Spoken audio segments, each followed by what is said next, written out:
O Mangabeira, a gente está falando aqui sobre política e tudo mais. Você participou do governo do Lula, não é? Sim. Por um tempo.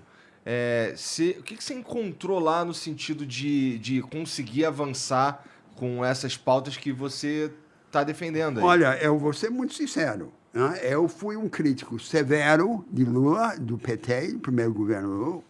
Lula foi generoso, ele me convidou, apesar dessas críticas, a participar do governo. No início, eles queriam que eu escrevesse um projeto para o Brasil daqui a 40 ou 50 anos. O Brasil do futuro, uma grande utopia nacional. Uhum. Eu me recusei a fazer isso, né? E eu passei a tratar, porque eu não acredito do longo prazo que não comece a curto prazo, né? O método dos profetas é sempre tocar a ferida, né? Tem que dar uma primeira prestação daquela alternativa que se defende. Então, eu passei a tentar identificar projetos, iniciativas concretas que pudessem sinalizar esse caminho para o país. Tá. Esse caminho que eu descrevia. Muitos deles, o presidente Lula, me estimulava a fazer os projetos. Aí, na hora de transformar isso em iniciativa concreta, ele hesitava, porque o temperamento dele não é acirrar os conflitos, não? Ele não queria sacudir o barco, não? E é preciso sacudir o barco. E é preciso sacudir o barco, não? Na política há um momento de unir e um momento de dividir. Tem que ter os dois, não? E o método dominante todo era o método da cooptação. Cada um ter a sua fatia, aquietar cada grupo. E então o Brasil sufocado por um condomínio de corporativismos, né? Havia uma área que escapava disso.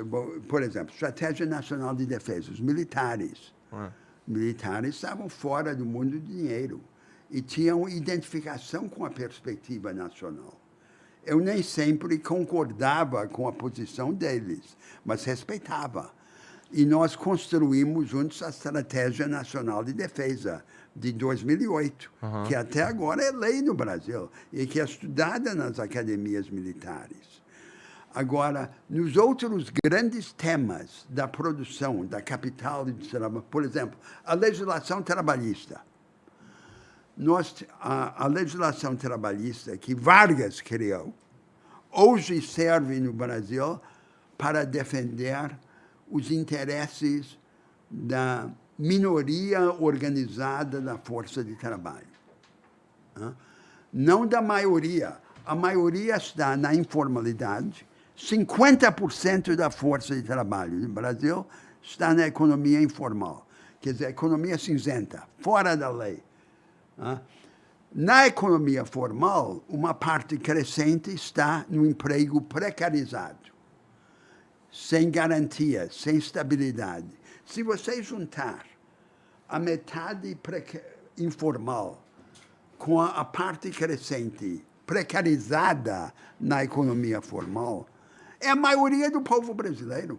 Como que nós podemos apostar numa dinâmica de produtividade crescente se a maioria dos brasileiros está jogada na informalidade e na precarização? Me esclarece qual é a relação com Vargas, com as leis trabalhistas dos anos 30 e 40.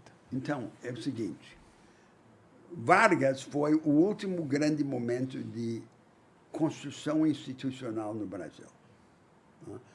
Lula e o PT fizeram inovações, mas eram inovações na alocação de recursos.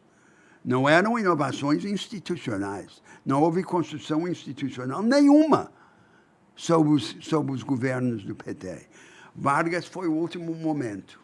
Então, qual é a nossa realidade institucional?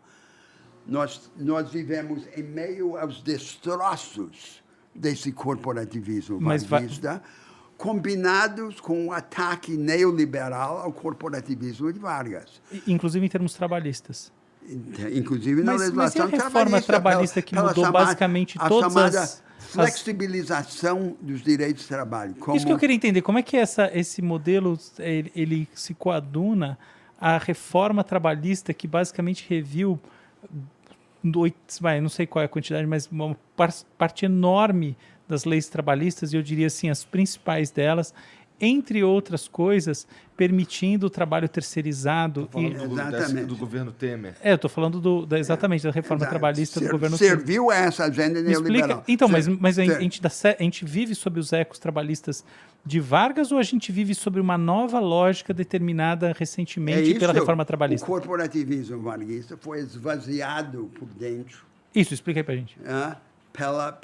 Por essas concessões neoliberais, em nome da flexibilização.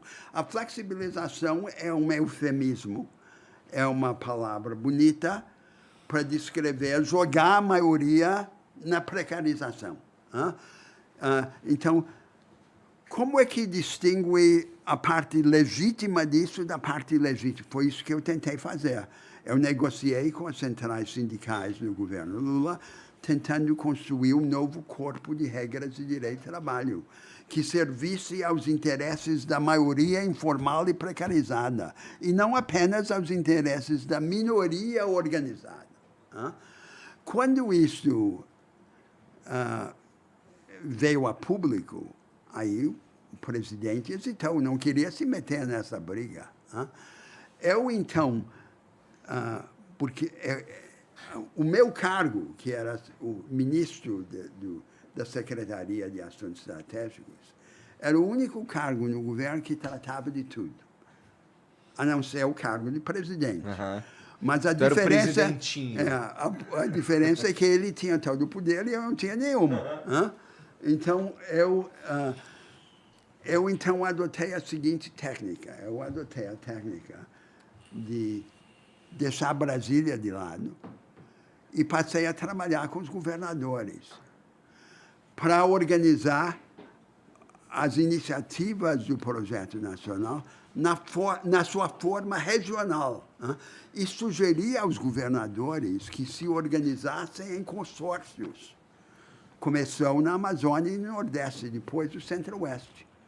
E hoje pegaram esses consórcios, os governadores se organizam, a agenda substantiva deles ainda é pobre, mas iniciou um princípio que eu considero precioso, que as regiões hoje no Brasil não esperam ser salvas por Brasília, elas estão tentando se salvar por si mesmas, por meio da cooperação federativa, que é um grande instrumento da solução dos nossos problemas nacionais.